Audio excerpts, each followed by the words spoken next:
Oke, halo guys. Jadi ya kayaknya sekarang gue akan mulai bikin video-video kayak gini ya. eh Karena kan gue udah upgrade device ya, anjay. Udah ganti ke iPad gue sekarang gitu ya. Sebelumnya sebenarnya dari dulu gue pengen bikin video-video kayak gini gitu, tapi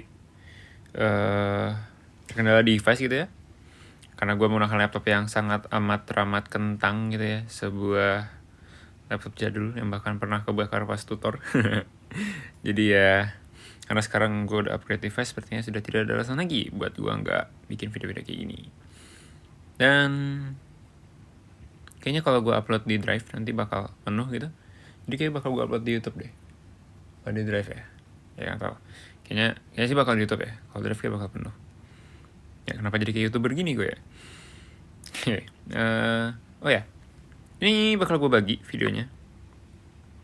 Gue bakal bikin kayak 3 atau 2 video lah. Ini yang ini mungkin masih tanda tanya, gue bakal bikin atau enggak. Atau mungkin ntar kalau nggak tahu sempat atau enggak. Intinya video pertama, gue bakal masukin, ya ini dari PPT-nya MB ya, langsung aja gue ambil gitu ya. Ini dari video pertama, isinya, gue bakal isi sama ini, hukum Boyle, hukum Charles, Gay-Lussac, persamaan umum gas ideal. Jadi kayak, ini mungkin sebutnya TKG 1 gitu ya. TKG per 1. Dan nanti bakal gue awalin sama pendahuluan dulu gitu. Isinya pendahuluan ini adalah kimia yang kita perluin sebelum ngebahas fisika dari teori kinetik gas gitu. Ya ini konsep-konsep dasar kimia yang perlu tahu lah gitu ya. Habis itu nanti kalau selesai video ini, gue bakal isi di belakangin sama latsol gitu ya. Itu video 1, video 2 itu ya isinya ya ini yang lebih advance lagi gitu ya.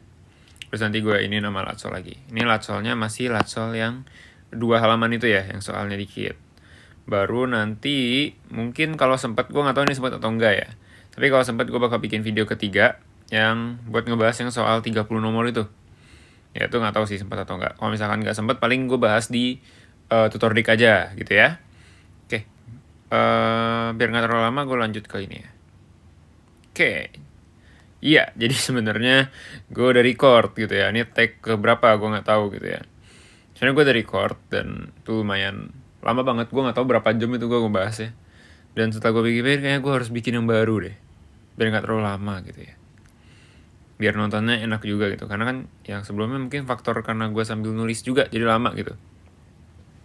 Mungkin yang ini ya gue perdikit lah nulisnya. Oke.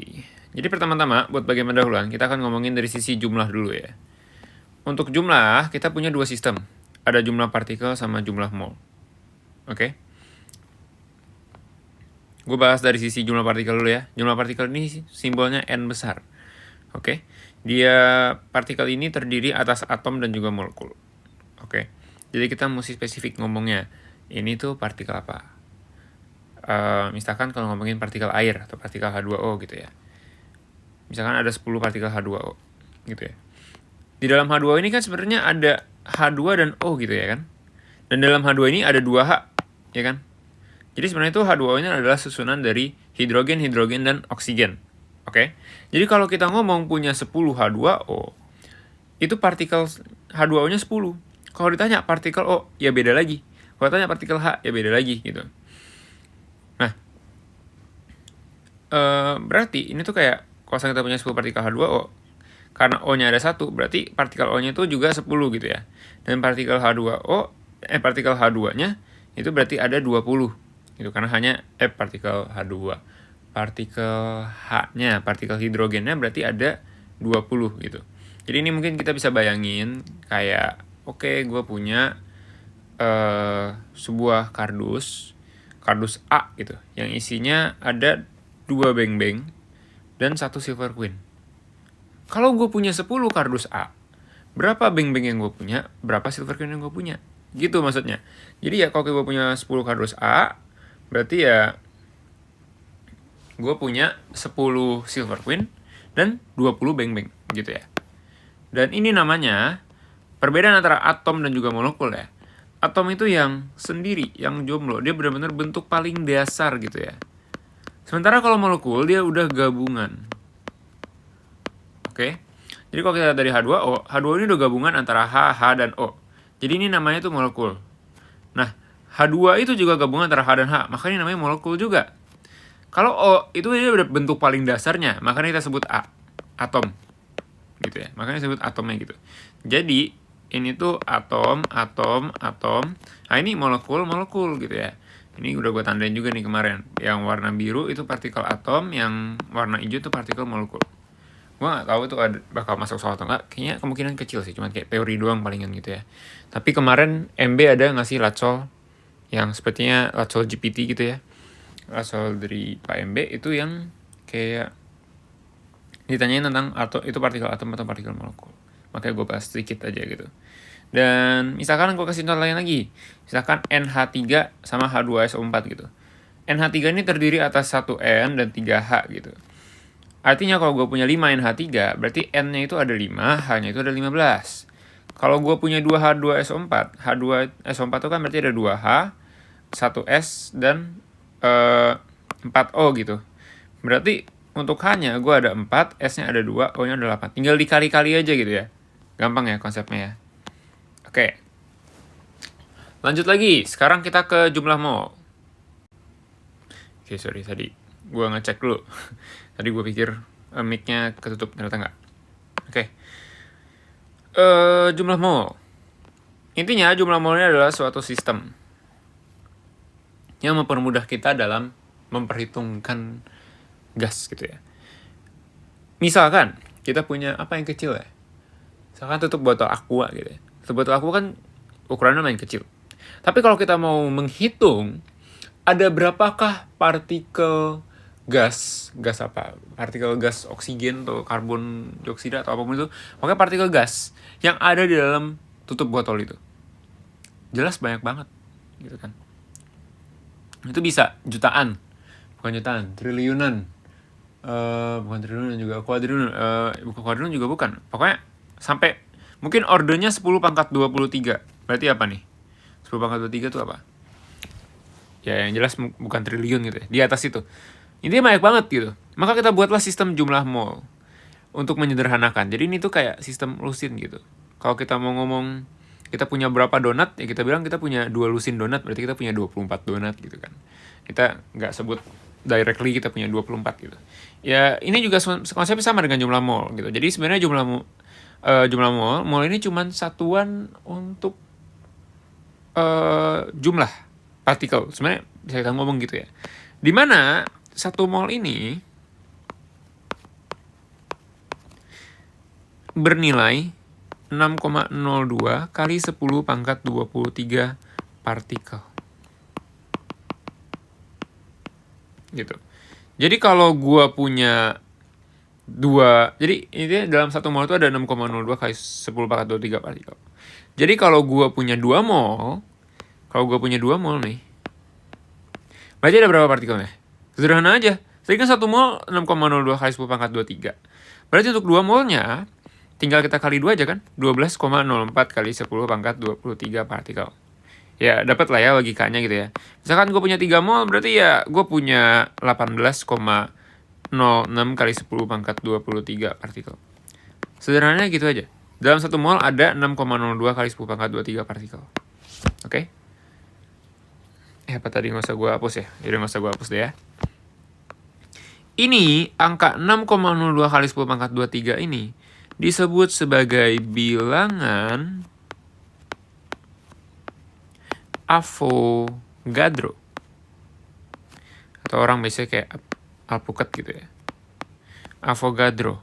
N disimbolkan dengan Na. N Avogadro gitu ya. Ya ini ngepas lagi warnanya hijau gitu kan. Kenapa gue malah soal fokus itu ya. Oke, pokoknya gitu. Oke. Jadi kalau mau kita bikin suatu rumusan gitu ya. Logikanya sederhana aja. Berarti ya jumlah partikel itu kan tinggal kayak tadi ya. Jumlah mol kita kalikan dengan bilangan Avogadro gitu. Tinggal gitu doang. Rumusnya. Oke, itu udah gue tulis di sini nih. Nah. Nih. Jumlah partikel itu adalah jumlah mol dikalikan dengan bilangan Avogadro. Atau kalau mau langsung masukin nilai bilangan Avogadro-nya berarti 6,02 kali 10 pangkat 23 partikel. Oke, dengan keterangannya kayak gini ya. Ini bilangan Avogadro berarti satuannya partikel per mol ya. Ini mungkin satuannya partikel gitu. Biasanya partikel ini nggak dianggap sebagai satuan sih. Karena kan jumlah kalau di fisika kita nggak ngomongin sebagai satuan ya. Kita nggak ngomong kayak, oke, ada bandul bergetar 5 kali ya, kita ada besaran N 5 getaran, tapi kan getaran ini nggak terlalu dianggap sebagai satuan. Ya, mirip juga konsepnya di sini. Jadi ya, boleh aja kita tulis kayak gini, boleh juga nggak usah kita tulis gitu. Oke, oh ini ada contoh lagi ya. Oh ya, mungkin ini yang bikin kemarin videonya agak lama ya. Oke. Misalkan gue punya 2 mol H2O, ditanya berapa partikel H2O. Ya udah sederhananya, berarti tinggal 2 kita kali sama bilangan Avogadro, berarti 12,04 kali 10 pangkat 23 partikel H2O, gitu kan. Ya, terus ini ada pertanyaan lanjutan lagi nih. Berarti kita punya berapa partikel H? Berapa partikel O? Ya kayak tadi ya, kayak yang gue bilang bang-bang silver coin itu. Berarti untuk H-nya itu kita punya tinggal ya 2 kali 12,4 kali 10 pangkat 23 aja. 2 kita kali sama jumlah partikel H2O-nya tadi gitu. Berarti 24,08 kali 10 pangkat 23 partikel H. O juga gitu, tinggal 1 kali 12,04 kali 10 pangkat 23. Gitu ya. Oke. Udah, buat jumlah itu aja sih. Oke, lanjut ke massa. Massa ini sistemnya mirip juga ya. Kita punya sistem massa molar, yaitu massa untuk 1 mol zat, dan juga massa 1 partikel. Ya kayak namanya aja, massa untuk 1 partikel zat gitu. Literally namanya gitu. Untuk massa molar ini di buku-buku biasanya beda buku, beda simbol gitu. Karena emang nggak tahu kenapa pada beda-beda gitu ya simbolnya. Ada yang pakai simbol M besar, ada yang pakai simbol MM, ada yang pakai simbol MR gitu. Ya sesuai iman dan kepercayaan masing-masing aja gitu ya. Ada 3 nih kiblatnya gitu ya. Biasanya MM ini sebenarnya lebih kepake di bagian kimia. Dan MR ini biasanya lebih kepake di buku-buku fisika gitu ya. Tapi sebenarnya MR ini kurang tepat juga sih. Harusnya MM sebenarnya. Cuman ya nggak apa-apa. Karena di fisika kita nggak terlalu peduli tentang itu ya. Mungkin nanti kalau belajar kimia harus lebih paham lagi apa bedanya. Tapi juga di kimia juga kadang pakai MR juga nggak disalahin gitu. Ya pokoknya gitu deh. Oke, MM sama MR ini sebenarnya definisinya beda. Cuman ya kita anggap aja sama karena kebetulan memang mirip gitu. Bedanya cuman sedikit aja. Oke? Kayak yang tadi gue bilang, massa molar ini adalah massa untuk 1 mol zat. Jadi misalkan gue punya, dikasih tahu MMHE, nah, ya anggap aja MM sama MR sama ya. Kayaknya buat video ini gue bakal pakai MR deh. Soalnya kiblat gue adalah bukunya Martin Kanginan. Dan dia pakainya MR. Apa ya gitu deh pokoknya. Enggak deh, Martin Kanginan pakainya M, sorry. Tapi ya tulisan gue rada jelek gitu ya. Takutnya nanti nyaru M sama M biasa. Karena simbol massa biasa kan cuma M dong ya. Jadi gue pakai MR gitu. Oke, dikasih tahu MM-nya helium, atau MR-nya helium, atau M doang gitu ya. Itu adalah 4 gram per mol. Oke, ini datanya ada di tabel periodik nih. Ada di tabel periodik. Berarti kalau gue punya 2 mol helium, berapa massa heliumnya gitu? Berapa massanya? Ya udah. Karena helium itu 4 gram per mol, setiap mol helium itu 4 gram, berarti ya untuk 2 mol ya 8 gram. Sesederhana itu doang gitu. Dan oh ya,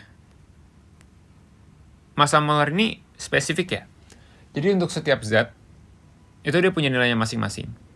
Dan itu pasti selalu sama gitu. Pasti untuk helium ya dia 4 gram per mol terus gitu. Nggak berubah, kecuali kita ubah jadi kayak misalnya berapa M-nya dari karbon ya itu beda lagi gitu. M-nya oksigen ya itu beda lagi gitu ya.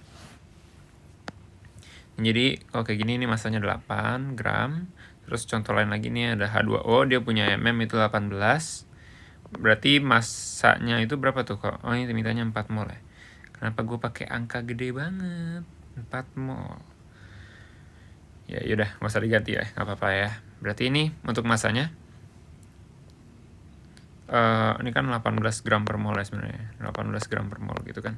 Berarti untuk masanya adalah ya 4 kali 18 aja gitu.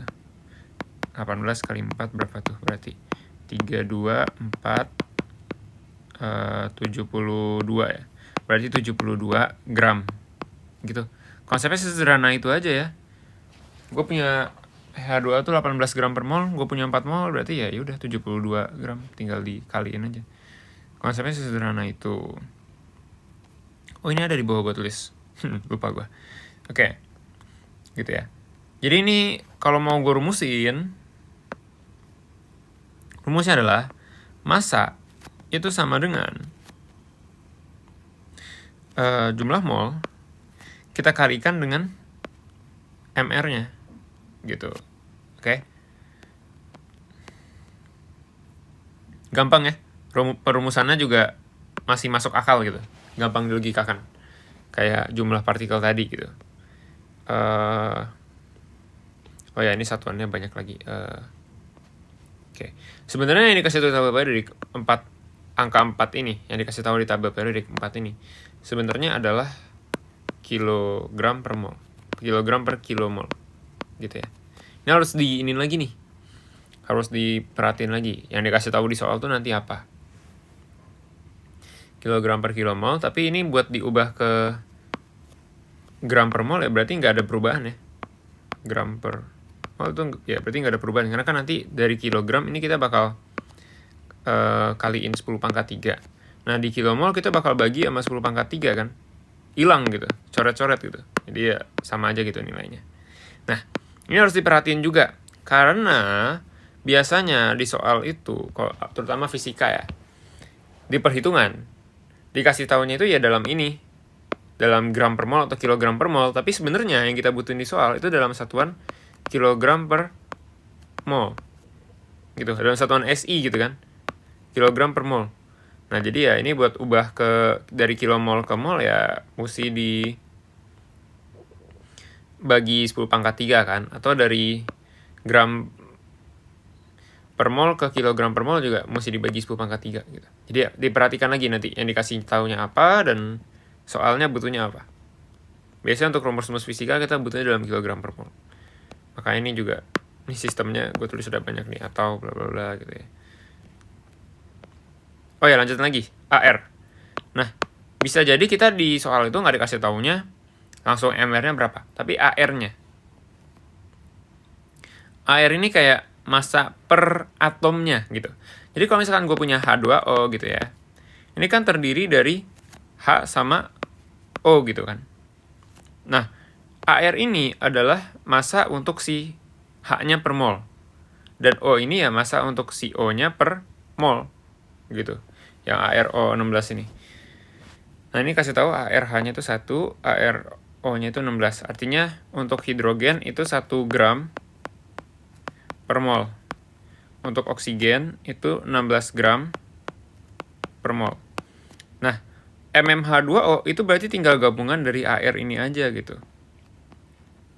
Tinggal 1 kita kaliin 2 buat si H2-nya gitu ya. Karena kan hidrogennya ada 2 ya. 1 kaliin 2 tambah 1 kali 16. Oh gitu. Nah, jadi 18. Gitu. Ngerti ya? Jadi, apalagi ya contoh yang gampang ya. Misalkan kayak ini deh. OH- gitu ya. Misalkan, gue tulis deh. Misalkan OH-. Dikasih tahunya sama datanya ya. AR kayak gini ya. Nah, berarti MM-nya ya tinggal gini aja. Tinggal dari si O 16 kita tambahin sama si H1 gitu. 17. Gitu. Ini ada simbol min karena ini ion ya. Jadi nggak usah terlalu peduli lah. Di fisika nggak terlalu penting. Oke. Gitu ya konsepnya ya. Ya mungkin nanti soal ada lagi lah. Contoh-contoh yang lain. Apalagi ya yang bisa gue kasih contoh yang gampang. Itu aja deh kayaknya ya. Semoga dari 2 contoh ini aja udah ngerti gitu. Oke. Terus lanjut lagi. Massa satu partikel. Simbolnya MO. Ya ini specifically massa untuk satu partikel. Ya benar-benar kayak namanya aja gitu. Konsepnya sama kayak tadi aja gitu. Misalkan kasih tahu massa untuk satu partikel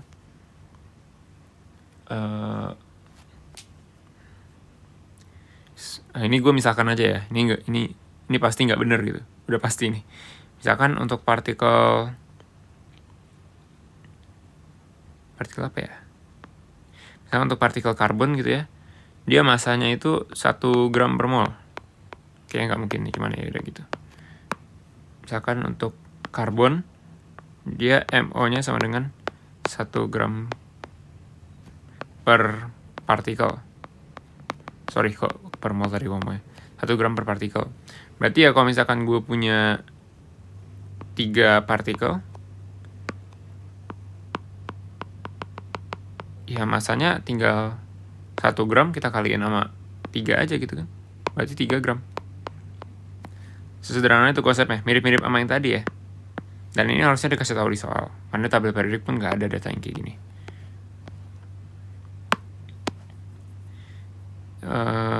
Rumusnya berarti sama kayak tadi ya. Tinggal massa sama dengan jumlah partikel. Nah ini tinggal ganti sama jumlah partikel. Kita kali sama MO gitu. Intinya MO ini adalah massa untuk satu partikel. Konsepnya mirip-mirip sama yang tadi. Kalau tadi kan massa untuk 1 gram, 1 mol. Ini massa untuk satu partikel. Dan satuannya ya gini, kilogram partikel, dan massa untuk satu partikel ya kilogram per partikel. Gitu ya. Dan sama kayak tadi ya. Tadi kan kedua konsep ini dijembatani dengan rumus ini kan. Untuk jumlah. Kalau untuk massa, kedua konsep ini kita jembatani dengan ini. Gitu ya.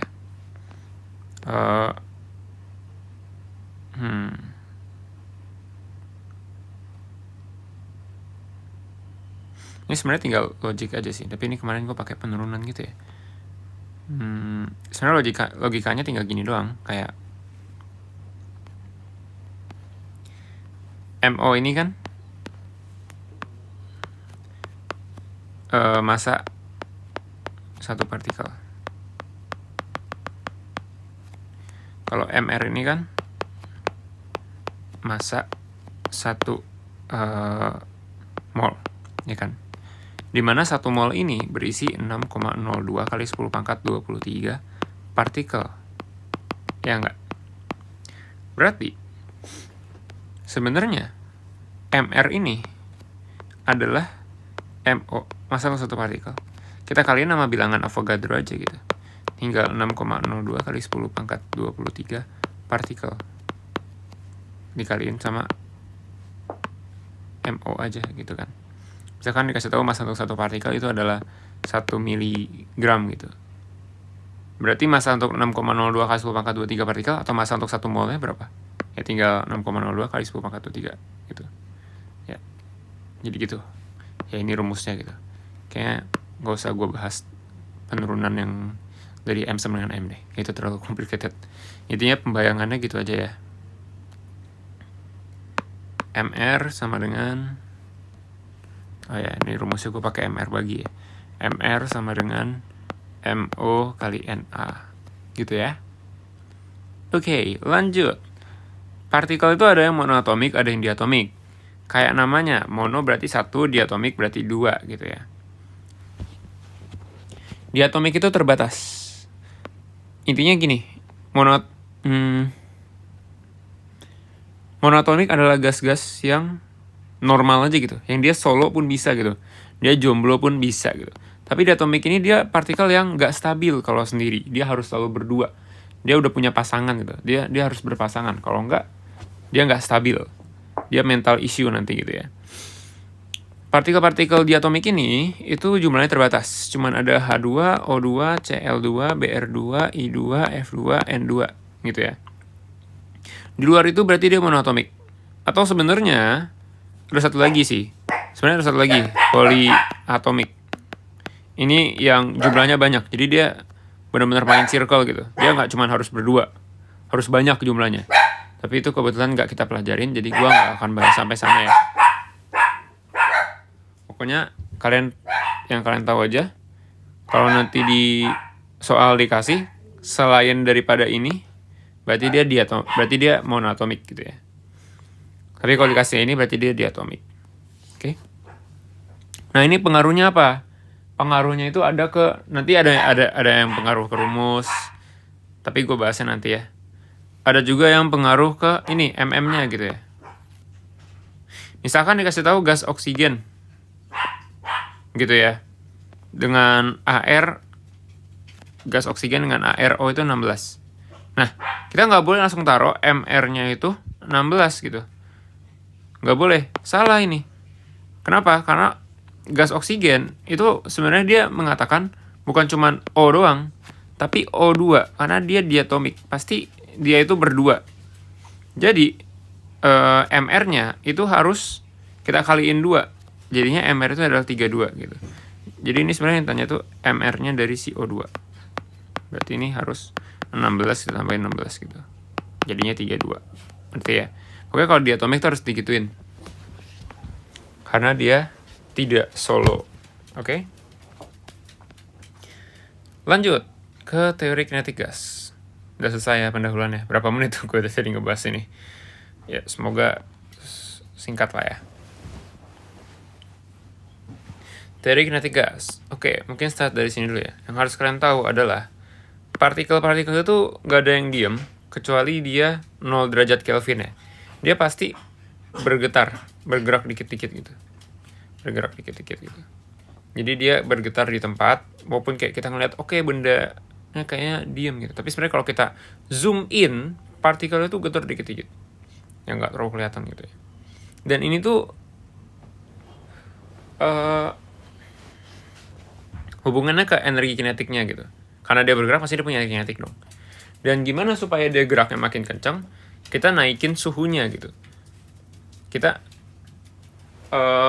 masukin energi panas ke dalam sehingga kinetiknya naik.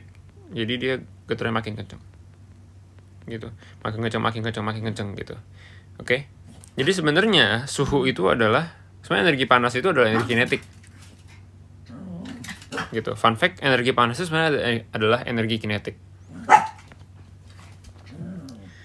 Dan dimana semakin panas energi kinetiknya semakin tinggi dan getarannya semakin tinggi.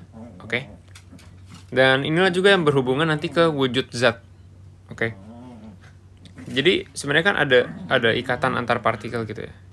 Ini kan sebenarnya mereka kayak nge-bound gitu ya. Ada ikatan gitu. Ada ikatan antara partikel. Sehingga dia bentuknya padat gitu. Nah, apa yang terjadi kalau dia getarnya makin kuat gitu? Kalau dia getarnya makin kenceng gimana? Oh, kita panasin terus. Kita panasin terus, getarnya makin kenceng. Lama-lama ikatannya melemah. Pas dia melemah, dia udah mulai lepas tuh. Jadi dia gerakannya lebih bebas. Gitu. Nggak harus selalu sama jaraknya. Bisa lebih bebas. Dan itu namanya kita masuk ke fase cair. Gitu. Makanya kan urutannya ya, dari dingin ke panas, itu pasti padat dulu, baru cair, baru nanti kalau misalkan udah bener-bener oke, dia kenceng banget, udah bener-bener, waduh kemana tuh, udah bener-bener kayak lepas banget gitu, ya itu namanya gas. Karena bener-bener gaya antar partikelnya, gaya ikat antar partikelnya bener-bener hilang gitu, bener-bener copot gitu. Dan kalau misalkan gas itu kita taruh di dalam sebuah tabung ya, misalkan ini ya, dalam sebuah wadah gitu ya, mana nih, dalam sebuah wadah, karena dia gerakannya udah benar-benar lepas banget, nggak ada gaya, udah hampir gak ada gaya ikat antar partikelnya gitu, jadinya dia kayak gerakannya itu benar-benar ya bebas aja gitu, gerak set, dia gerak, sebenarnya dia gerak terus gitu, dia bakal gerak terus dari sini, set, gerak terus sampai nanti dia ketemu ujungnya. Ini baru nanti dia mantul nih, set, mantul, set, nah ini mantul lagi, set, mantul lagi gitu. Pokoknya gerakannya bebas banget, makin kenceng, makin panas dia makin kenceng gitu, karena kinetiknya makin nambah kan, gitu ya. Nah, terus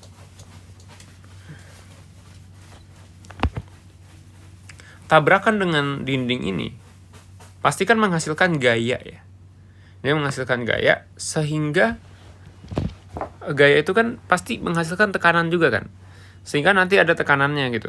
Dan nanti gabungan dari banyak partikel gitu ya, dari banyak partikel di dalam wadah ini, yang sama-sama nabrak-nabrakin terus, gitu ya. itu tekanannya bakal lumayan gede gitu. Oke. Jadi dia pasti ada tekanan, dan nanti ini tekanan ada berhubungannya juga sama volume dan suhunya gitu. Dan ini bahkan tabrakan antar molekul ini bisa menyebabkan volumenya berubah kalau dindingnya nggak terlalu kuat gitu. Kalau dindingnya elastis kayak balon, kayak karet gitu. Oke. Mungkin pendahuluannya gitu aja ya, nanti seiring berjalannya waktu, seiring pembahasan pasti mungkin lebih ngerti lagi gitu ya. Intinya konsep dasarnya gitu. Nah, ini variabel keadaan. Variabel keadaan ini adalah variabel yang kayak menggambarkan gas gitu. Jadi gas itu kondisi suatu gas, kita gambarkan dengan keempat variabel keadaan ini. Tekanan, volume, suhu, massa gitu. Kayak kalian punya tabung gas gitu kan. Itu kan biasanya kita nyatakan dengan apa? Dengan oke, volumenya berapa? Gitu. Tabung gas oksigen yang kayak di rumah sakit itu volumenya berapa? Terus biasanya di atasnya itu kan kayak ada ini ya, kayak sana ini misalnya kayak tabung gitu ya. Yang di atasnya ada kayak yang bulutan gini kan. Ini kayak ada speedometer. Ini sebenarnya untuk ada kayak speedometer, dan ini lama-lama ntar bakal seiring berjalannya waktu sering dipakai dia bakal berkurang gitu kan. Sebenarnya itu menyatakan tekanannya. Gitu maksudnya ya. Maksudnya gas itu digambarkan dengan keempat variabel ini. Gas itu digambarkan dengan tekanan, volume, suhu, massa. Oke, ini adalah variabel keadaannya. Dan ada istilah-istilah juga ya. Istilah kondisi konstan. Isobarik. Iso ini artinya sama ya, atau konstan gitu ya. Kalau misalkan dibilang ada sebuah tabung yang bersifat isobarik. Apa artinya? Artinya tekanannya konstan gitu. Bar itu kan tekanannya. Terus misalkan diomongin ada sebuah tabung isovolume, berarti volumenya konstan. Atau isokorik. Isokorik nih artinya volume juga ya. Ya mungkin ini lebih nggak pernah kedengeran ya, tapi harus tahu pokoknya korik itu volume. Oke. Terus isotermal, ya ini tahu lah ya, termal. Nah, berarti ini suhu gitu. Suhunya konstan. Oke. Dan ada satu lagi istilah namanya adiabatik. Adiabatik ini nggak ada yang konstan. Semua berubah. Oke. Dah, lanjut lagi ke gas ideal. Ini dari tadi gue ngomong kecepatan nggak ya? Ya, mungkin bisa di play pakai speed 0,75 kali ya. Biar lebih lali. Ya, sorry, agak-agak semangat gua. Bukan semangat juga sih sebenarnya, biar lebih cepat selesai aja nih videonya. Biar gak kepanjangan kayak video-video sebelumnya. Oke. Gas ideal. Model gas ideal. Jadi, ini gue ambil straight up dari PPT-nya Pak MB ya. Jadi, untuk gas ideal itu adalah kita harus apa ya? Gas ideal itu kita mengasumsikan gas ini memiliki ketujuh kondisi ini. Oke. Kita nganggap dalam perhitungan semuanya itu memenuhi gas ideal. Tentu sebenarnya nggak ada gitu ya. Di dunia nyata nih gas ideal sangat-sangat hampir tidak mungkin ada gitu. Atau mungkin sama sekali nggak ada gitu. Pasti salah satu peraturan ini terlanggar gitu ya. Terlewati. Tapi dalam perhitungan yang untuk pH kita supaya mudah ya kita anggap dia gas ideal.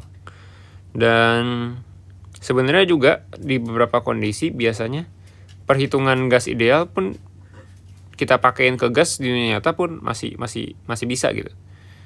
Akurasinya lumayan lah. Walaupun gas 100% tapi masih lumayan. Miss-nya ya dikit-dikit aja.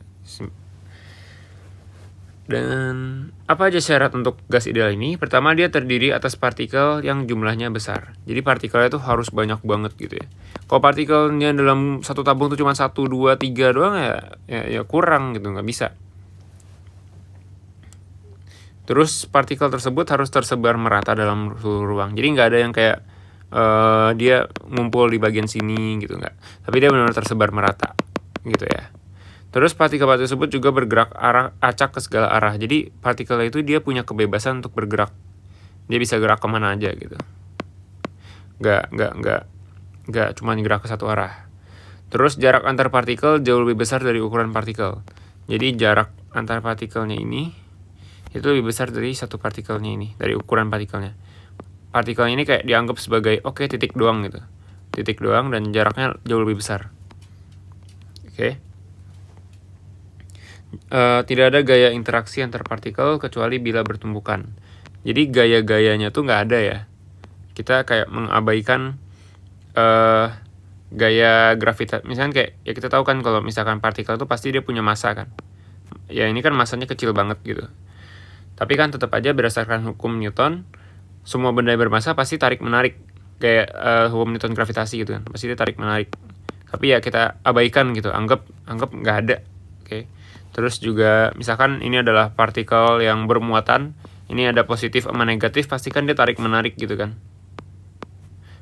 Nah itu juga kita abaikan gitu ya. Dan semua tumbuhan antar partikel atau dengan dinding bersifat lenting sempurna dan terjadi dalam waktu singkat. Lenting sempurna ini maksudnya, mungkin ini kalau ini gue pakai warna aja ya. Lenting sempurna ini maksudnya energinya kekal ya.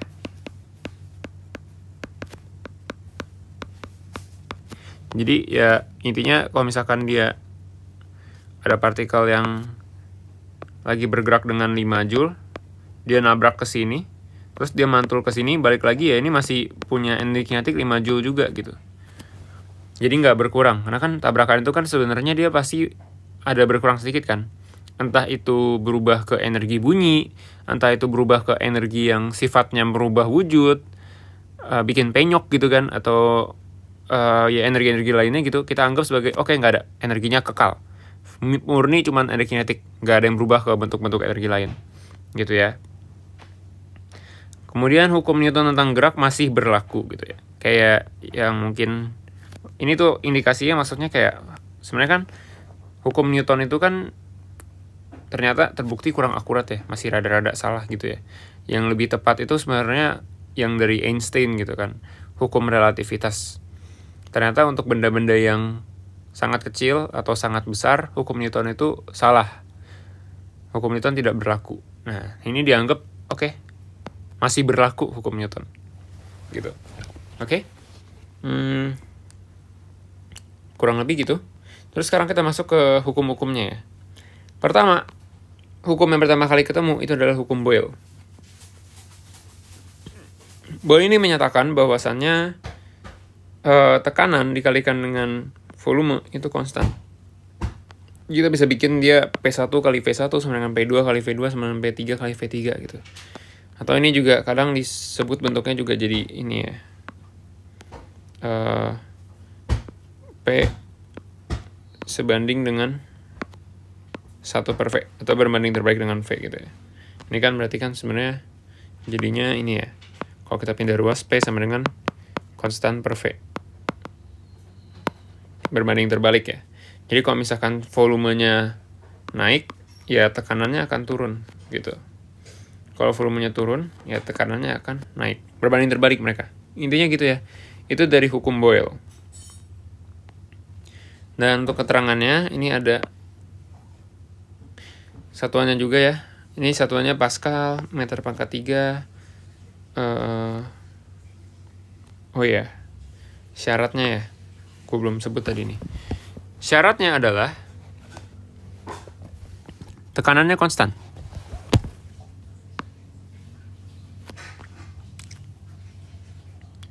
Kok tekanannya? Sorry. T-nya temperaturnya konstan, suhunya konstan. Suhunya konstan. Jadi dia konstan selama suhunya konstan. Dan jumlah molekulnya, N-nya itu konstan juga. Ini maksudnya itu ya mereka adalah sistem yang terisolasi gitu. Jadi nggak ada kayak bocor di bagian sini sehingga ada partikel-partikel yang bisa keluar gitu. Enggak. Ini salah gitu. Dia anggapnya kayak ini udah tertutup sempurna, dia bakal stay di sini terus gitu. Nggak ada lubang. Jadi jumlah molekulnya akan sama terus. Gitu ya. Oke, lanjut lagi tadi ke satuannya ya. Untuk tekanan itu Pascal, volume itu meter pangkat 3, suhu itu Kelvin, jumlah mol itu mol. Oke. Oh iya. Oke, tadi gue belum ada jelasin ini ya. Oke, balik lagi ke sini deh. Sekarang gue mau jelasin konversi satuan dulu. Untuk tekanan, itu sebenarnya satuannya Pascal ya.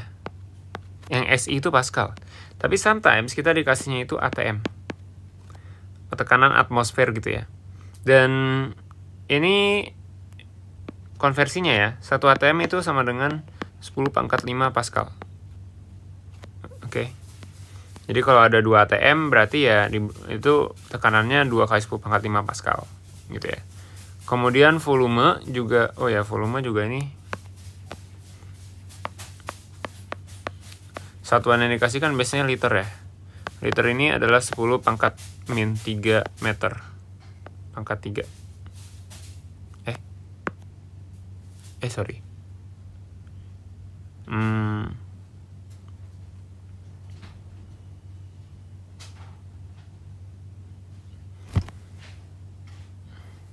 Ya, intinya gitu deh ya. Mungkin ini gue kasih ini aja deh ya, tangganya aja.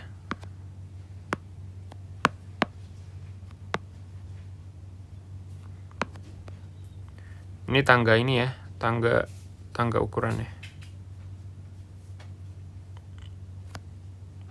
Oke, meter pangkat 3, desimeter pangkat 3, sentimeter pangkat 3, sama ya, satu lagi nih, milimeter pangkat 3 gitu ya.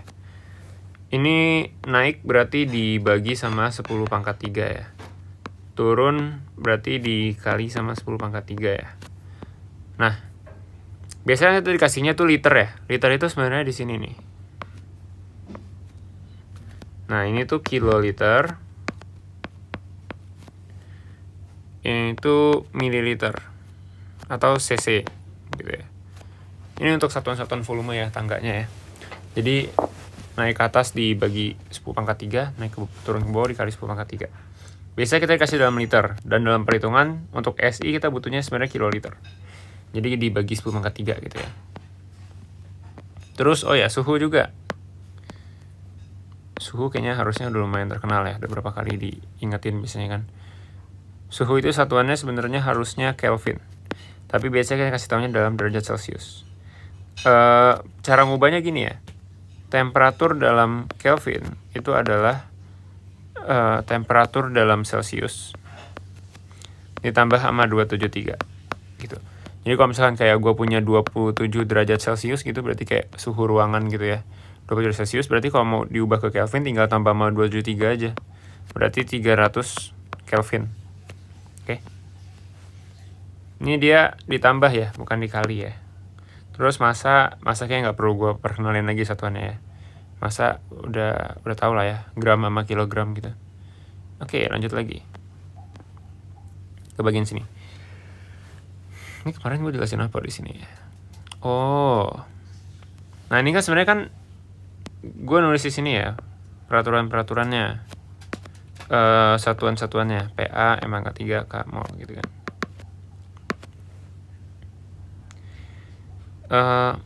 Kalau kita taruh di sini sebenarnya di rumus itu nggak harus kita benar-benar pakai satuan dalam meter pangkat 3 sama PA.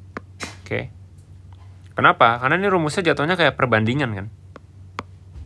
Ya kan? Kalau perbandingan ya intinya satuannya harus sama aja gitu. Kalau kita mau taruh di sini P-nya itu ATM ya boleh-boleh aja, tapi di bagian sini harus ATM juga gitu. Kalau kita mau taruh V-nya di sini liter ya boleh-boleh aja, tapi di sini juga harus liter. Yang penting sama, karena sebenarnya kalau dalam bentuk perbandingan, ingat ya, ini cuma berlaku di rumus-rumus yang perbandingan. Pasti nanti akan ke cancel gitu. Ini gue kasih contoh. Misalkan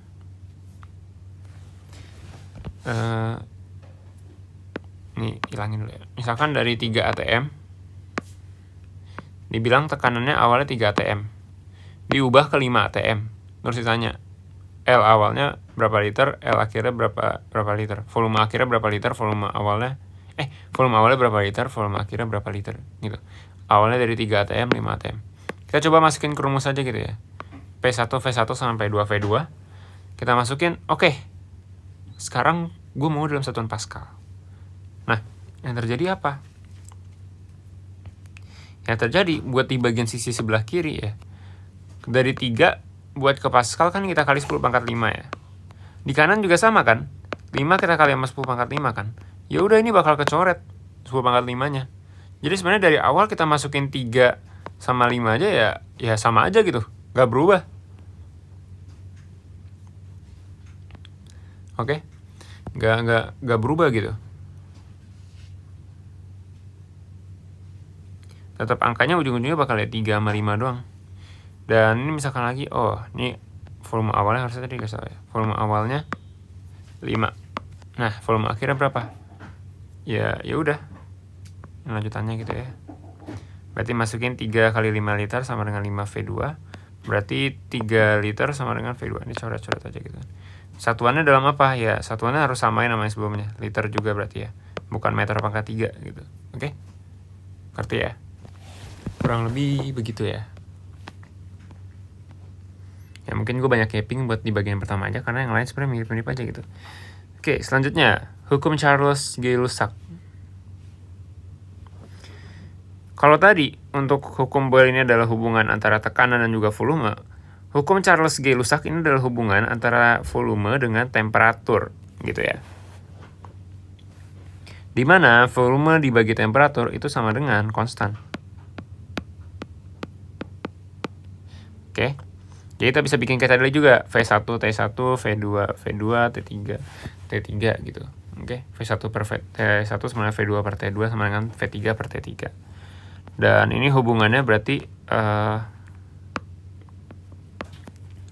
ini ya, V sebanding dengan T, berbanding lurus berarti ya.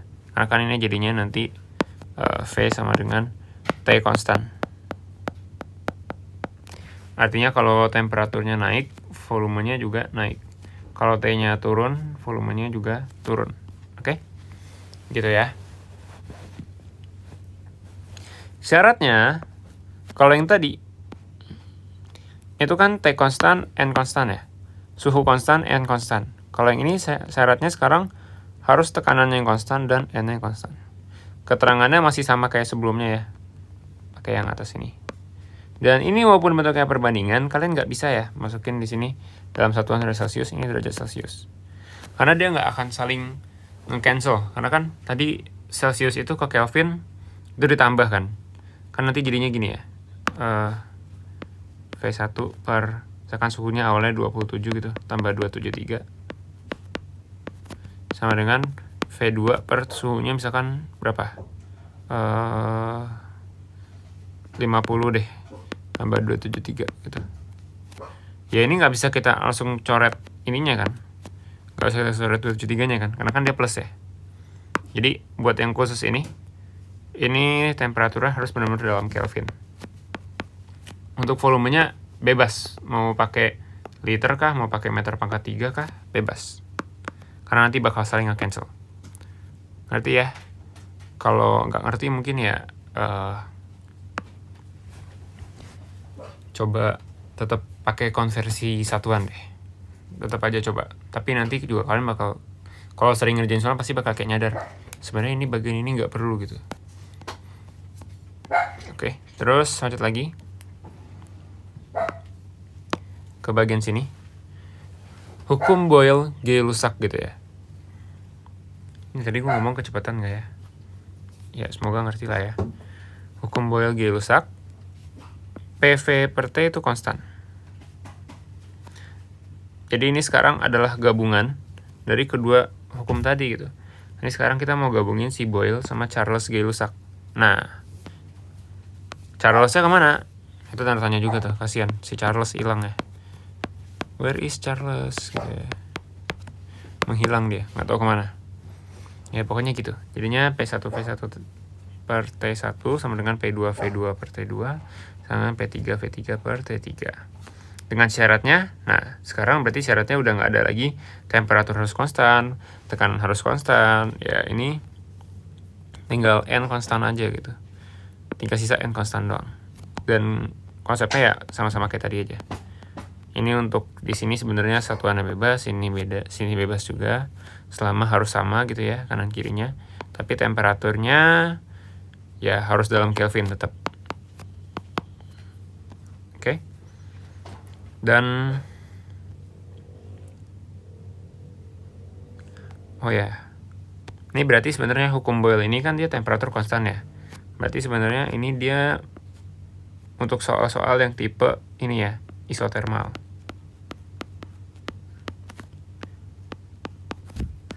Nah, ini hukum Charles-Gay-Lussac berarti untuk soal-soal yang tipenya P konstan ya.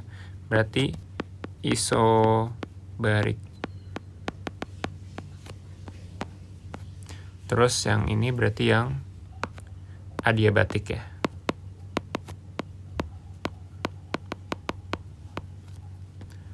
Oke.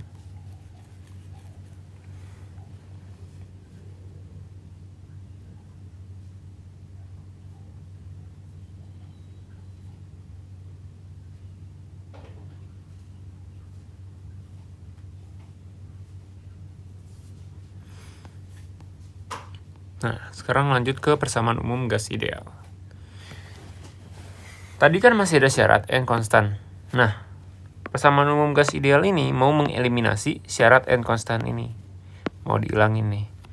Nah, dicari hubungannya. PV, NR, T ternyata hubungannya gitu ya. Jadi sebenarnya dari tadi kan kayak dari hukum Boyle ini PV konstan ya. Konstannya itu sebesar NRT. Gitu, T-nya harus jaga konstan supaya nggak berubah nilai ini. Oke, terus misalkan tadi lagi yang Charles-Gay-Lussac berarti ini kan V per T sama dengan NR per P gitu ya. Jadi V per T ini konstan sebesar NR per P. P-nya harus jaga konstan supaya nggak berubah nilai ininya gitu. Jadi sebenarnya itu kayak gitu guys.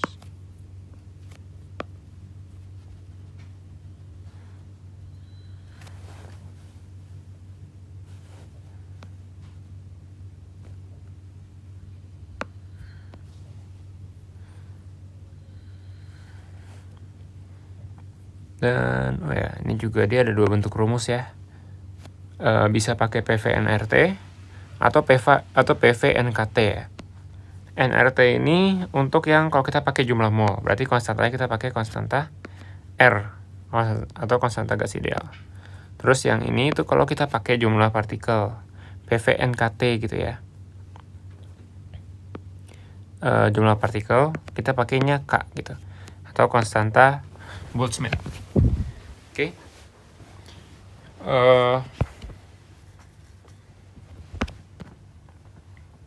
Ini buat keterangannya. Untuk konstanta gas ideal atau R, itu dia nilainya itu ada 2 ya. Lebih terkenal yang bagian bawah nih. Tapi sebenarnya mungkin lebih kepake yang bagian atas.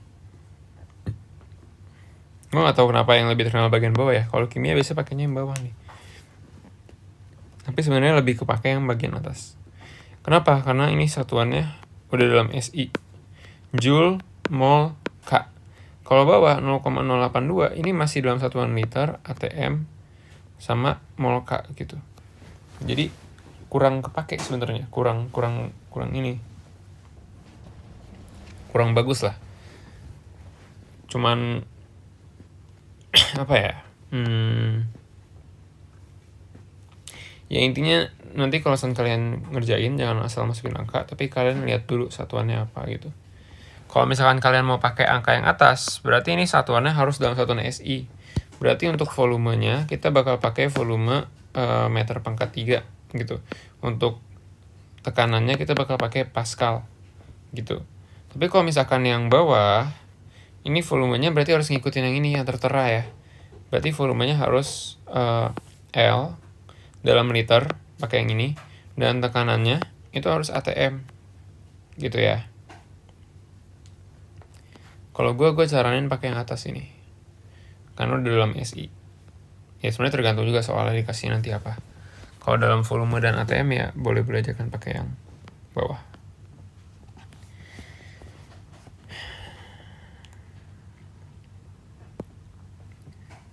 Terus lanjutin lagi untuk K tetapan Boltzmann ya.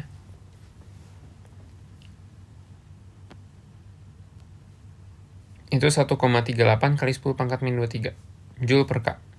Ini udah dalam satuan ini ya, satuan SI. Atau sebenarnya kalau misalkan mau dibikin lebih spesifik lagi, sebenarnya dia ini ya, Joule per partikel K. Tapi kayak yang gue bilang di awal tadi, partikel tuh satuannya bisa dihilangin, makanya dia cuma Joule per K doang. Oke. Nah, sebenarnya konstanta R, konstanta gas ideal, dan konstanta K, tetapan Boltzmann, itu sebenarnya sama. Bukan sama ya, maksudnya asal-usulnya sama gitu. Bedanya yang satu itu kan untuk mol, yang satu itu untuk jumlah dalam satuan mol, yang satu lagi untuk jumlah dalam satuan partikel. Dan sebenarnya hubungannya tinggal gini aja gitu. PV sama dengan nRT. Nah, N ini gimana caranya kita ubah dia ke dalam bentuk jumlah partikel. Berarti jumlah partikel itu sama dengan jumlah mol kali bilangan Avogadro. Berarti jumlah mol itu sama dengan jumlah partikel dibagi sama bilangan Avogadro. Ya kan? Berarti ini kita bisa masukin ke dalam nih. Berarti PV sama dengan N per NA.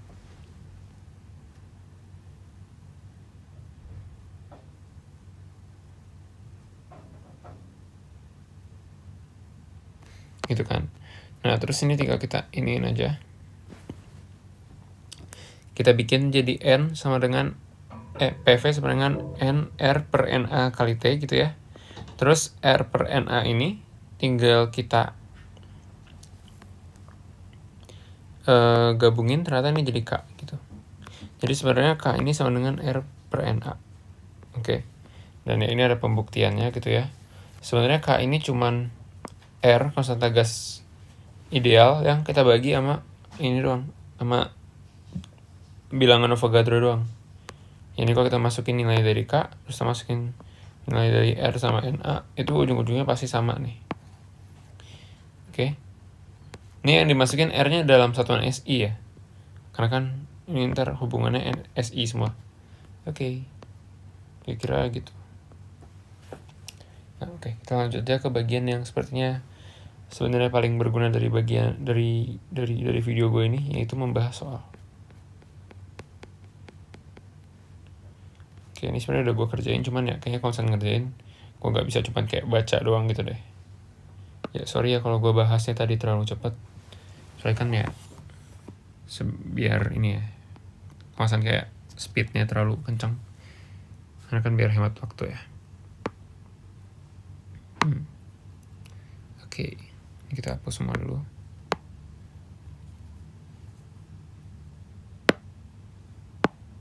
Wah, hapus semua dong.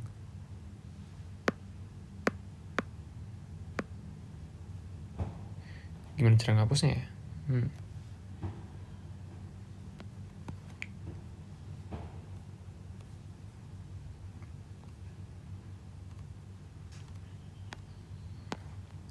Ini di lock dulu kali ya. Gimana nih ngelocknya? Lock. Oke, harusnya ini kehapus semua deh. Oke, nice. Oke, mari kita kerjakan ulang. Perbandingan massa 1 molekul gas helium dengan massa 1 molekul gas nitrogen adalah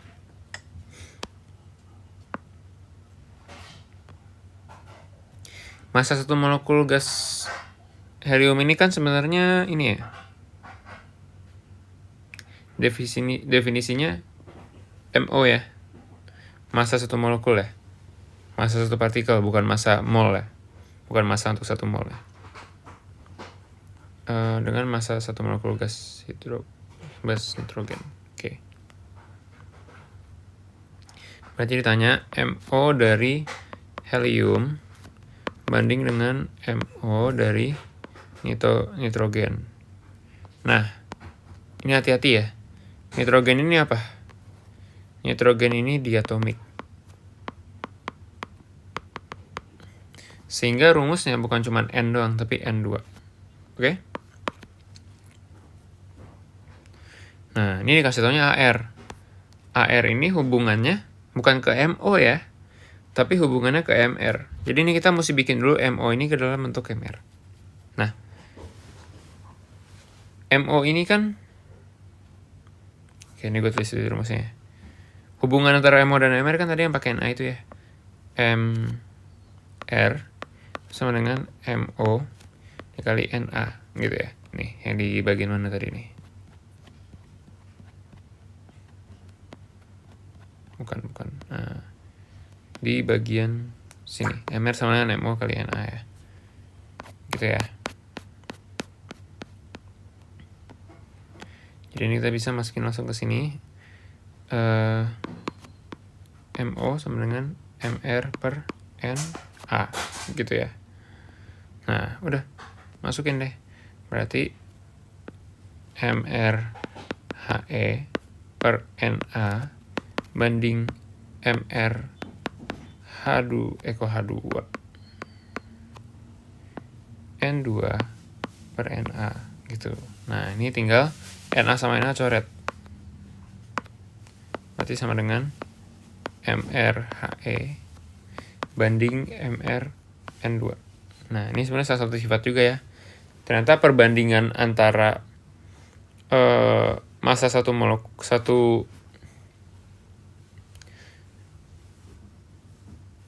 molekul sama massa 1 mol tuh sama gitu. Karena kan ya sebenarnya sama aja, tinggal dibagi NA terus NA-nya ntar bakal ke cancel. Itu sama kayak rumus perbandingan yang tadi ya. Pokoknya sifat perbandingan tuh gitu sebenarnya. Nah, MRHE ini kita bisa masukin MRHE berarti helium ini cuma 1 doang ya. Berarti tinggal AR aja tuh 4 langsung. Terus MRN2, nah ini ada 2 ya. Jadi AR-nya harus dikaliin 2, berarti 28 gitu. Nah, ini berarti 1 banding berapa nih? 1 banding 7 ya. Iya nggak sih? Ya, 1 banding 7.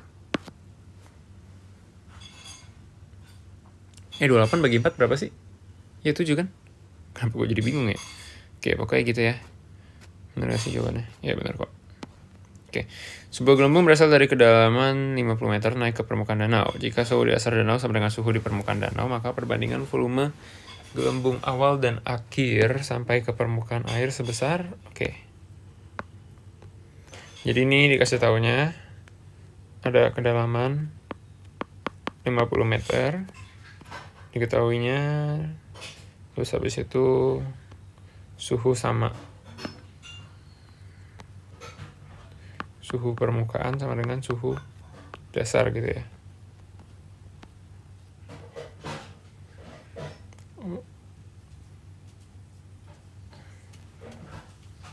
Ini apa gini satu? Nggak ada ya? Misalnya perbandingan volume. Oke. Yang diminta itu adalah perbandingan volume di permukaan banding volume di dalam. Atau kebalik ya? Apa tadi diminta? Perbandingan volume gelembung awal. Oh, berarti volume gelembung di dasar ya. Volume gelembung awal dibanding sama volume gelembung di permukaan. Sama dengan berapa gitu. Yang diminta itu. Dan ini kalau kita lihat dari soal, suhunya sama berarti dia isotermal. Berarti kita pakainya ini ya, hukum Boyle ya. P1 V1 sama dengan P2 V2 gitu ya. Atau sebenarnya ini kalian nggak perlu terlalu mikirin lah. Ini mau pakai Boyle kah, Gay-Lussac kah, Charles Gay-Lussac kah. Bahkan langsung aja pakai Boyle Gay-Lussac aja gitu. Langsung aja P1 V1 per T1 sama dengan P2 V2 per T2. Terus ya tinggal lihat dari soalnya. Dibilang suhu akhir sama suhu awal sama ya udah langsung coret aja ini. Gitu. Jadi nggak usah terlalu mikirin ya mau pakai yang mana. Masukin ini aja juga ntar kelihatan gitu. Tuh ini 1 sama 2-nya gue ganti sama dasar sama permukaannya. Oke gitu ya. Oke, kita masukin tekanan di dasar. Oh iya, tekanan di dasar nggak dikasih tahu. Ini basically dia ngomong ini ada gelembung nih. Nah ini dia naik. Terus ntar pas sampai atas tuh dia berapa gitu. Pas sampai atas volumenya berapa. Berarti harusnya volumenya ini ya. Membesar kayaknya deh. Ya lihat nanti deh. Ya di gambar ilustrasi gue taruh membesar dulu. Gue malas mikir soalnya dia harusnya membesar atau mengecil. Gitu. gitu ya. Terus ini sebesar 50 meter.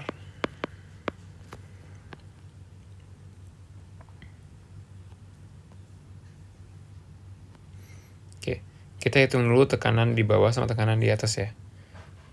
Tekanan di permukaan itu gampang ya. Tekanan di permukaan itu berarti tinggal 1 atm kan, atau 10⁵ Pascal. Ini tekanan di permukaan dia kan cuma kayak ditekan sama udara doang gitu, ya kan? Dia gak ada tekanan sama air lagi, jadi kita bisa langsung kayak gini aja. Dan tekanan udara tuh sebenarnya simbolnya PO ya.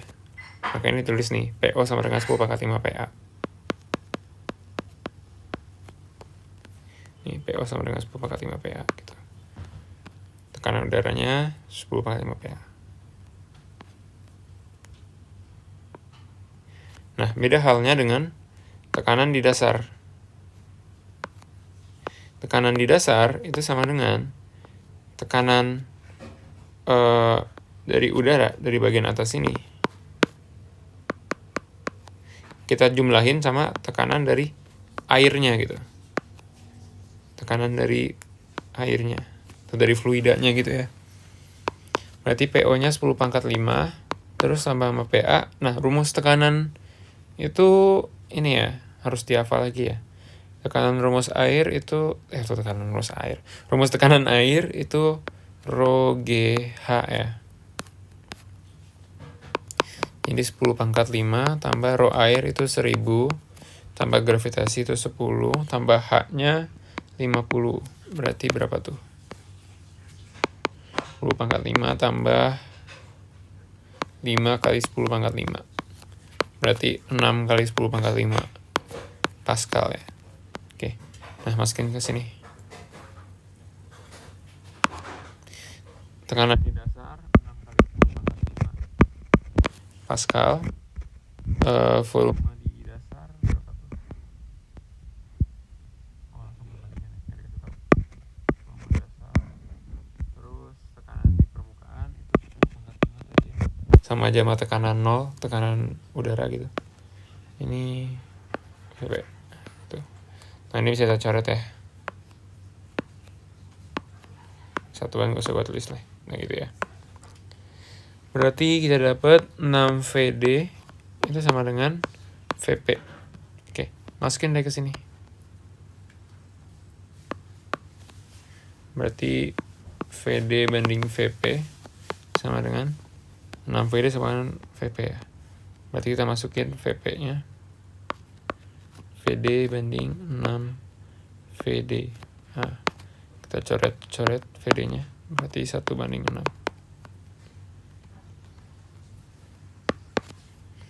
Gitu ya. Nomor 3, gas ideal mengalami kenaikan tekanan sebesar 50% pada proses isotermal. Isotermal nih berarti dia ini ya, boil ya. Oh ya, nggak usah identifikasi dia pakai hukum apalah, langsung aja pakai yang PV per T aja lah, langsung yang gabungan aja.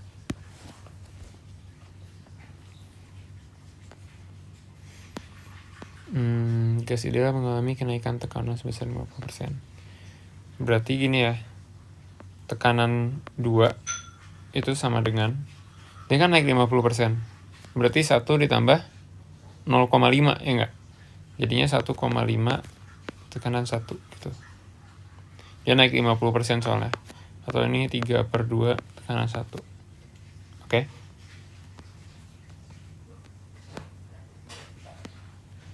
Nah, ini langsung aja kita masukin. Oh, ini ditanya ini ya, volumenya gimana ya.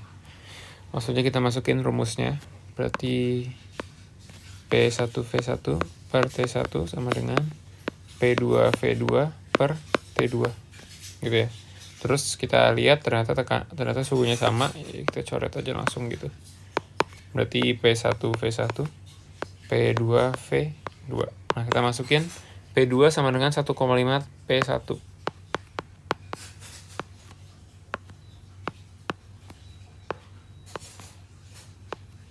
Ini bisa kita coret berarti ya P1-nya. berarti volume 1 sama dengan 1,5 volume 2 gitu. Atau V1 sama dengan 3/2 volume 2, berarti volume 2 itu sama dengan 2/3 volume 1. Berarti perubahannya dia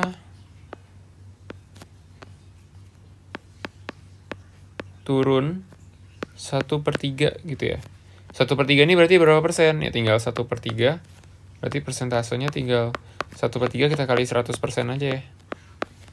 Berarti 33,3%. Oke, gitu ya. Mungkin gue tulis nomor kali ya. Langkah-langkahnya. Pertama ini dulu, habis itu ini, habis itu ini.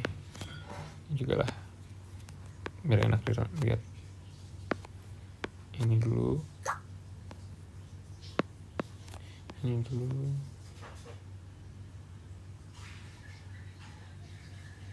Ini dulu. Habis itu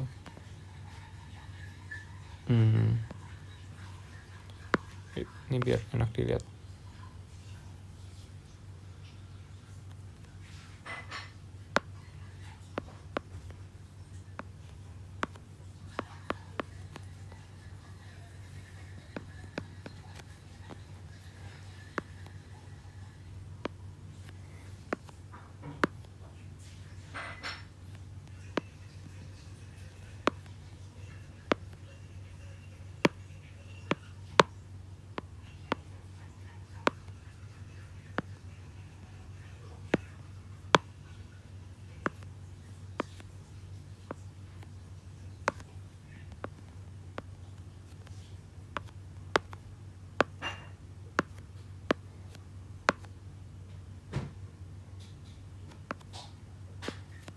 Ya, gitu ya.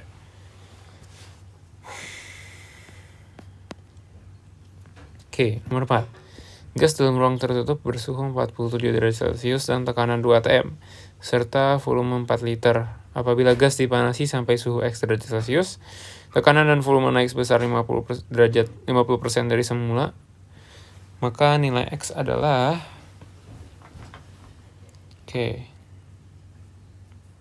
ini ekstrak informasi dulu ya. Gas dalam ruang tertutup bersuhu, ini T1-nya berarti ya. Tekanan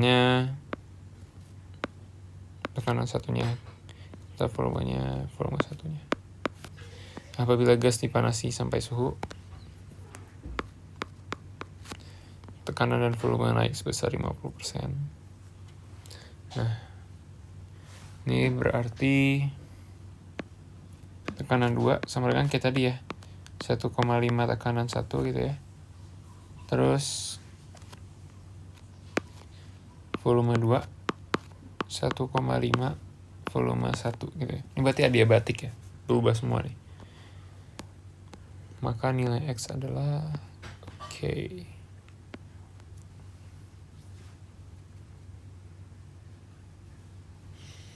berarti kita masukin aja persamaan gas ideal ya. Persamaan yang gabungan P1 V1 per T1 sama dengan P2 V2 per T2. Masukin P2 ini 1,5 P1, terus V2 nya juga 1,5 V1.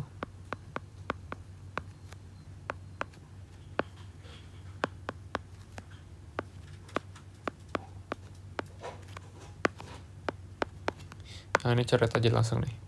P1 V1 nya coret, berarti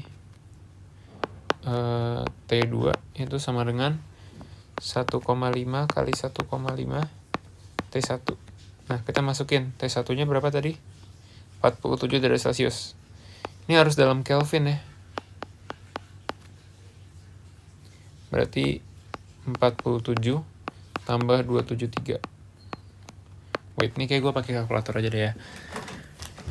Sorry, gue mager, sabar, gue ambil dulu kalkulator gue. 1,5 kali 1,5 kali 47 tambah 273.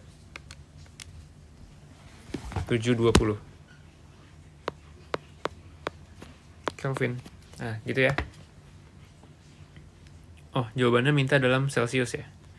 Berarti ini buat ke Celsius tinggal dikurangin lagi sama 273 ya. Berarti 447 derajat Celcius. Oke, gitu ya. Berarti ini informasi yang ini sama ini nggak guna ya. Nggak perlu sebenarnya. Sebuah tabung yang volumenya 1 liter mempunyai lubang yang memungkinkan udara keluar dari tabung. Mula-mula suhu udara dalam tabung 27 Celcius, tabung dipanaskan sehingga 77. Nah, ini nih. Ini yang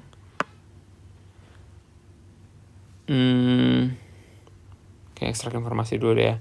Sebuah tabung volumenya 1 liter. Ini volume 1 nih. Mempunyai lubang yang memungkinkan udara keluar dari tabung. Mula-mula udara dalam tabung. Nah, ini suhu 1 nih. Tabung dipanaskan hingga suhu 2. Perbandingan massa gas yang keluar dari tabung dan massa awalnya adalah jadi ini tuh kayak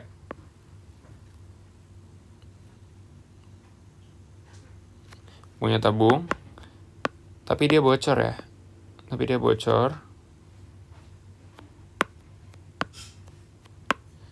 Sehingga nanti partikel-partikelnya ada yang bisa keluar gitu ya. Misalnya masa awal sama masa akhirnya. Nah, cara ngerjainnya, intinya konsep yang harus kalian pegang tuh gini.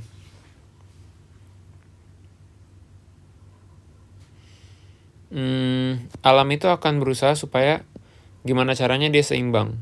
Supaya tekanannya tuh seimbang gitu ya. Tekanan di dalam, tekanan yang di dalam itu harus sama dengan tekanan di luar.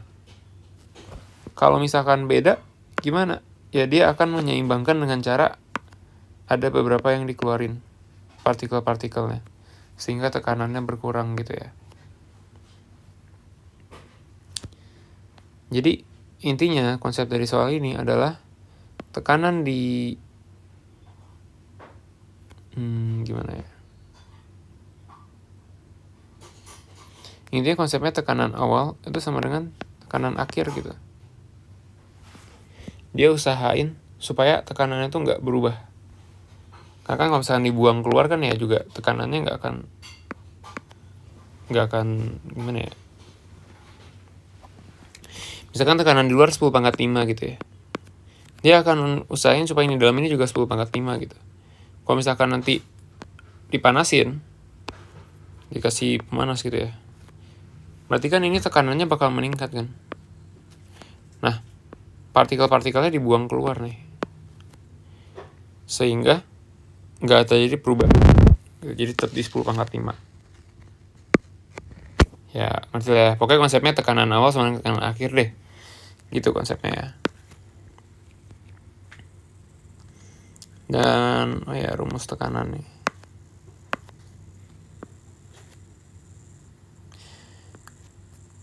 Berarti harus pakai yang ada hubungannya sama N ya, karena N-nya nggak konstan gitu. NRT. Mau pakai NKT atau NRT sama aja ya.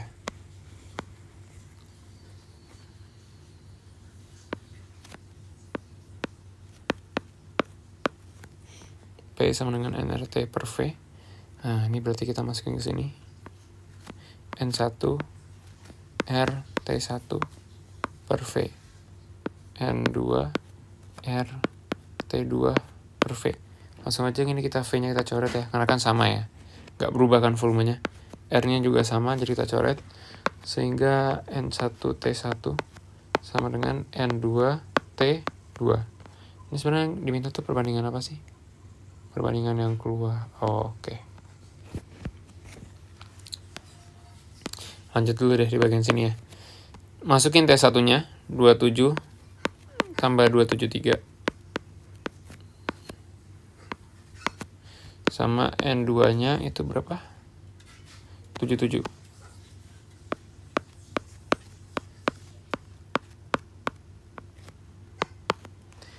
Oke, berarti N1 per N2 sama dengan, nggak usah kasih dulu deh, tetap di sini aja. N1 27 tambah 273 berarti 300. Terus N2 berarti 350 ya. Nah, berarti N1 per N2 itu sama dengan, atau nggak usah gitu, gini aja lah. Kenapa gue labil gini ngerjainnya ya? Sebenarnya sama aja sih. N1 sama dengan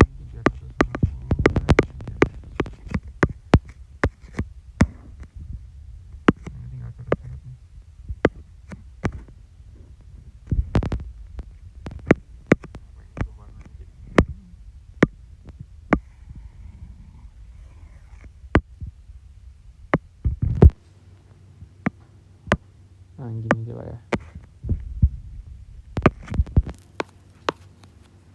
Tinggal 150 berarti sama 300 kita coret sama-sama bagi 50 ya. Berarti ini 7 sama 6. Berarti N1 sama dengan 7 per 6 N2. Nah, yang ditanya itu sebenarnya perbandingan massa gas yang keluar dan massa awalnya. Massa gas yang keluar berarti delta M ya. Delta M dibanding sama massa awalnya. Delta M ini kan berarti M1 kurangin M2. Bukan M2 kurangin M1 ya. Soalnya kan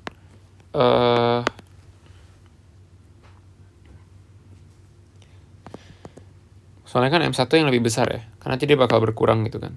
Jadinya M1 kurangin M2, bukan M2 kurang M1. Kalau M2 kurang M1 nanti minus jadinya ya kan. Karena yang M1-nya yang justru lebih besar. Dikurangin sama kondisi akhirnya. Gitu ya. Nah, ini kita masukin rumusnya. Berarti M ini kan jumlah mol dikaliin sama MR kan. M jumlah mol 1 kali nama MR kurangin sama jumlah mol 2 kali nama MR banding sama jumlah mol 1 kali nama MR gitu kan. Nah, ini sama-sama kita bagi sama MR. Karena kan mereka partikelnya pasti sama ya MR-nya ya. Kan mereka sama gitu.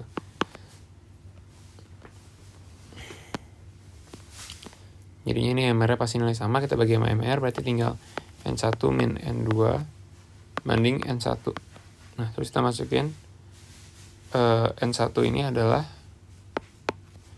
7 per 6 N2 ya. 7 per 6 N2 kurangin sama N2 banding 7 per 6 N2 gitu ya. Nah, ini kan berarti sama dengan 7 per 6 N2 kurangin N2 berarti 1 per 6 N2 ya. Ini berarti banding 7 per 6 N2. Nah, ini tinggal kita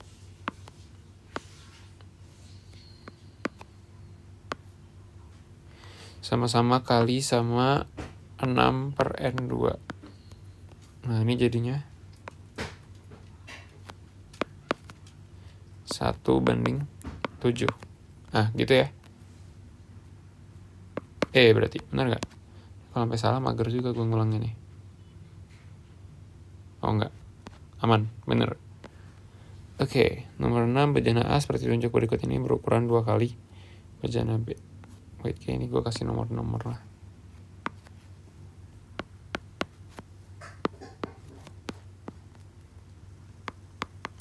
Biar kelihatan urutan pengerjaannya.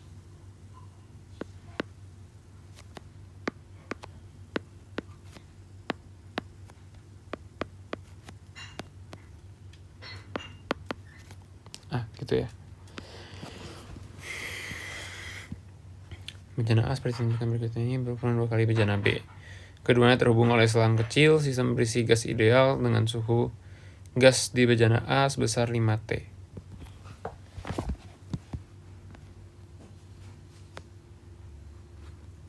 Oke. Ini suhu A sama dengan 5T. Suhu B sama dengan 2T. Terus volumenya juga dari yang sini ya. Volume A sama dengan 2 volume B gitu ya. Perbandingan jumlah partikel dalam bejana A dan B. Nah, ini kayak yang gue bilang ya. Ini pokoknya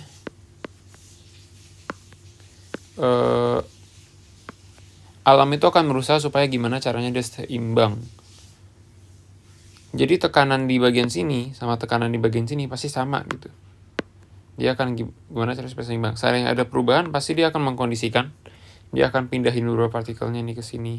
Atau sebaliknya gitu ya. Sampai pokoknya tekanannya sama gitu. Jadi konsepnya sebenarnya adalah tekanan di A itu sama dengan tekanan di B. Oke. Kita masukin lagi rumusnya kayak yang tadi ya. N R NA RTA per VA sama dengan NB RTB per VB. Ini dari yang rumus PVNRT ya. PVNRT gue ubah jadi NRT per V. Gitu ya. Terus ini untuk yang R-nya karena sama langsung aja kita coret ya. Ini NA-nya yang sebenarnya lagi ditanya. TA-nya suhunya itu 5T ya. VA itu 2 VB ya. Sama dengan NB. T-nya tadi 2T ya per VB. Nah, ini coret lagi nih bisa nih. Coret. Gitu ya. Nah, berarti NA 5/2 NA itu sama dengan NB. Oh, ini ada 2-nya ketinggalan. Sorry. Berarti 2-nya pindahin ke sebelah jadi 4 ya. Nah, gitu. Sekarang tinggal kita bikin NA banding NB sama dengan NA banding 5/4 NA. Nah, ini tinggal sama-sama kita kali sama 4/NA ya. Sehingga ini terjadinya 4/5. Gitu ya. Suatu gas ideal tekanannya 30 Newton per meter kuadrat, volumenya 1,38 liter, dan suhunya 27 derajat Celcius. Jika tetapkan Boltzmann, maka jumlah partikel gas tersebut adalah... Oke, ekstrak informasi dulu ya. Tekanannya... Oh ya, ini 30 N per M kuadrat. Ini SI, ini SI. Jadi sebenarnya ini sama aja sama 30 Pascal ya. Volumenya 1,38 liter. Ini volumenya. Ini suhunya. Jika tetapan Boltzmann, maka yang ditanya jumlah partikelnya ya.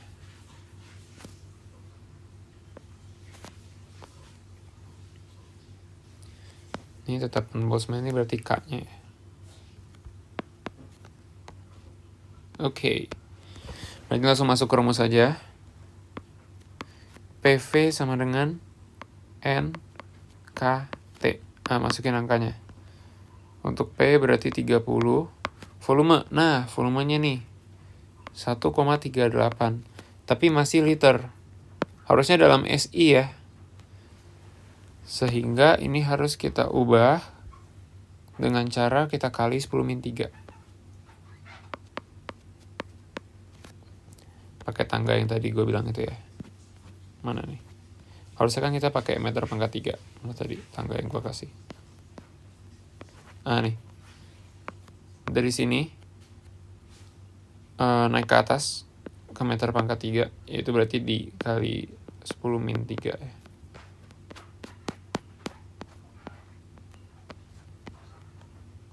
Mana ini tadi? Nah, ini. N-nya ini lagi ditanya. K-nya 1,38 kali 10-23. T-nya, nah ini juga harus dalam Kelvin ya. Tadi dikasihnya dalam Celsius. 27 tambah 273. Nah, berarti ini N sama dengan 30 kali 1,38 kali 10-3 per 1,38 kali 10 min 23 kali 300. Oke. Berarti jumlah partikelnya Ini kalkulatorin ya.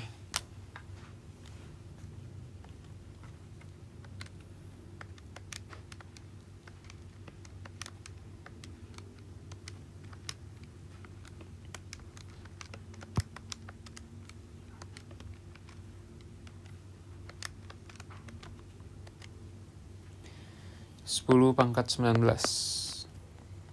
Berarti yang ini ya. Oke.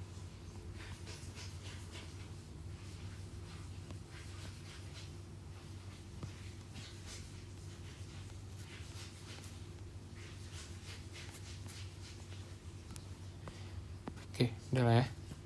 Oke, mungkin sekian aja video kali ini. Ya, semoga mengerti. Kalau nggak ngerti ya tinggal tanya aja. Nanti akan gue coba jelasin lagi. Oke, thank you guys. Bye-bye.